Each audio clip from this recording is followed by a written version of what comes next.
How King Charles' temper has evolved over time, explosive reactions to idiotic staff mistakes exposed. King Charles III, known for his composed public demeanor, has a less tranquil side that emerges behind closed doors. According to sources familiar with his temperamental outbursts, these episodes have sparked both amusement and concern, offering a rare glimpse into the pressures and expectations placed on the British monarch. In a notable incident in September 2022, shortly after ascending the throne following Queen Elizabeth II's death, Charles was caught on camera struggling with a leaking pen while signing the visitors' book at Hillsborough Castle in Northern Ireland. "Oh God, I hate this," he exclaimed, handing the troublesome pen to his wife, Queen Camilla. "I can't bear this bloody thing. What they do. Every stinking time." The incident quickly went viral, casting a spotlight on the king's fiery temper. Not long after, during the formal accession council ceremony, Charles was seen gesturing with irritation over the awkward placement of a pen and its holder. These episodes were not isolated, they revealed a deeper pattern of irascibility that has been corroborated by various sources and former employees.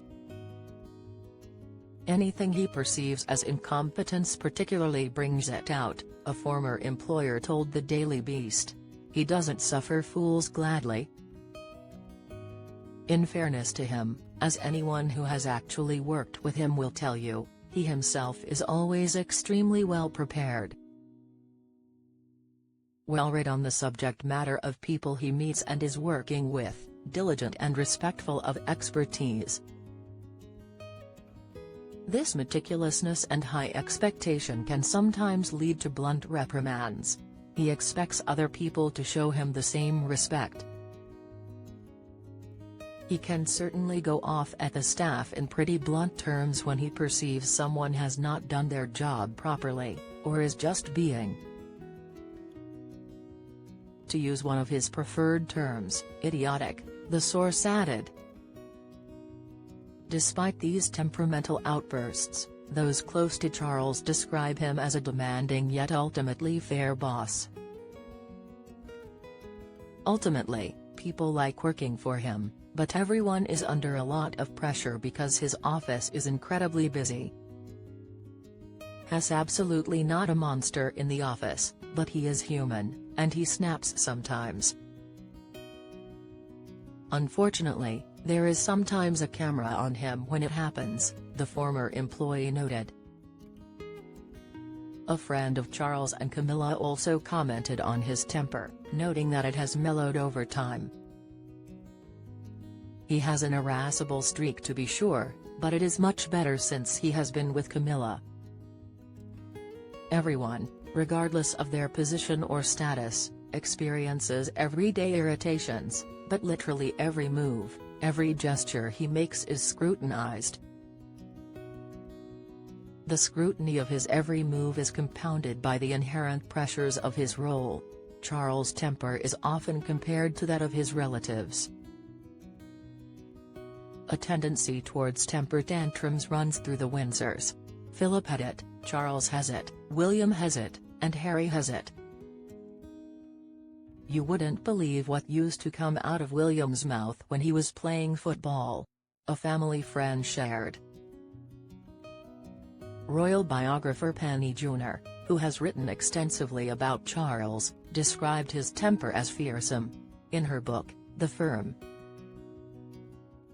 Junor noted that Charles can be difficult to advise due to his preference for agreement over impartial advice. Another biographer, Christopher Anderson, recounted an incident where Charles became so enraged at a stuck window while on vacation in the south of France that he threw a chair through it and smashed another window. Paul Burrell, a former butler to Princess Diana, provided more detailed anecdotes about Charles' particular demands and his reaction when they weren't met. In his book A Royal Duty, Burrell described how Charles would send handwritten notes to staff with specific instructions, including how he liked his breakfast tray arranged and his preferences for the temperature of his bath. His underwear is folded in a certain way and his bath towel has to be placed in a certain fashion. When it comes to bathing, the bath plug has to be in a certain position, the water temperature has to be just tepid, and only half full. If anyone gets anything wrong, everybody is scolded, Burrell wrote. Ken Stronach, a former valet, gave an interview detailing Charles' temper tantrums, including an incident where Charles allegedly grabbed him by the throat after a cufflink was dropped down a sink. Stronach described hiding in a linen cupboard until Charles calmed down. Facing public scrutiny and personal health challenges, Charles' temperament has reportedly softened. Anderson suggests that facing one's mortality can put things in perspective. Facing one's mortality obviously puts things in perspective. Things like lost cufflinks and having to wait a few extra seconds for a pen seem less important.